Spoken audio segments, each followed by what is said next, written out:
দীর্ঘ 17 বছর পর সব গুঞ্জন পেরিয়ে 25 ডিসেম্বর দেশের মাটিতে পা রাখেন বিএনপির ভারপ্রাপ্ত চেয়ারম্যান তারেক রহমান। রাজধানীর 300 ফিট এলাকায় সংবর্ধনা অনুষ্ঠানে বিশাল জনসভায় নেতাকর্মীদের উদ্দেশ্যে বক্তব্য দেন তিনি। তুলে ধরেন আগামীর বাংলাদেশ নিয়ে তার পরিকল্পনার কথা। মনে রাখবেন, উই হ্যাভ এ প্ল্যান।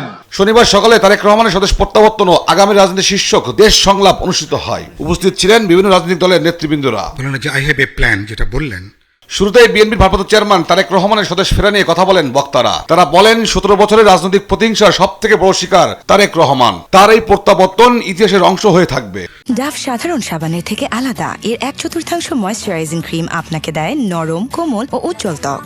17 বছর দেশের বাইরে থেকে কেবলমাত্র অনলাইনে অথবা ভার্চুয়াল জগতে একটা দলকে নেতৃত্ব প্রদান করা, এটা প্রায় বলতে পারেন প্রায় একটা বিরল বা একটা নজিরবিহীন ঘটনা। এখন ধরেন তিনি এসেছে, তার আপনারা দেখেন ওই সময় তার বক্তৃতা বিবৃতিও কিন্তু নিষিদ্ধ করেছিল বাংলাদেশে। বিরাট অন্যায় করা হয়েছে, তার প্রতি অবিচার করা হয়েছে, সে প্রতিহিংসার রাজনীতির শিকার হয়েছে এবং সে যে দেশে ফিরে আসতে পারলো মানবিক কারণে, আমি বলবো সেটাকে আমি সাধুবাদ জানাই। তারেক রহমান দেশে ফেরার মধ্য দিয়ে সব বিতর্কের অবসান হয়েছে উল্লেখ করে বক্তারা তার বক্তব্যের প্রশংসা করেন। বলেন জনসভায় দেওয়া বক্তব্যে ছিল না কোনো নেতিবাচক বা হিংসাত্মক কথা।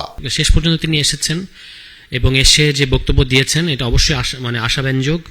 আমরা আশা করব যে তিনি তার যেভাবে তিনি বলেছেন সে অনুযায়ী তার দলকে তিনি তৈরি করবেন। এবং 30 ডিসেম্বর যখন তারেক রহমান বাংলাদেশে ফিরলেন, আপনি আপনাদের টেলিভিশনের স্ক্রিনেও যদি তাকিয়ে দেখেন, দেখবেন যে বিভিন্ন মানুষ যারা নানান শারীরিক প্রতিবন্ধকতা নিয়ে এই প্রোগ্রামে উপস্থিত হয়েছেন। সংলাপে উঠে আসে নির্বাচন সামনে রেখে আইন শৃঙ্খলা পরিস্থিতির বিষয়। বর্তমান স্বরাষ্ট্র উপদেশের নেতৃত্বে আইন শৃঙ্খলা পরিস্থিতি নিয়ে শঙ্কা প্রকাশ করেন বক্তারা। সব জনগণের মালিকানা তো আমি নিয়ে নেই নাই, তাই না? আমরাও যারা বিভিন্ন কমিশনে আলোচনা করেছি, সংস্কার কমিশনে, আমরা সব সময় বলেছি যে আমরাই সব, কিন্তু আমরাই সব হলে আবার গণভোটের কেন প্রয়োজন হচ্ছে? তার মানে আমরাই সব না। স্বরাষ্ট্র উপদেষ্টাকে দিয়ে নির্বাচন পর্যন্ত যাওয়া যাবে কিনা বা তার যে টিম তারা আছেন যাওয়া যাবে কিনা, ইতিমধ্যে ব্যাপারে সন্দেহ আছে। পদত্যাগ করা দুই উপদেষ্টা রোববারের মধ্যে এনসিপিতে যোগ দিতে পারে বলে জানান এনসিপির যুগ্ম আহ্বায়ক সারোয়ার তুষার।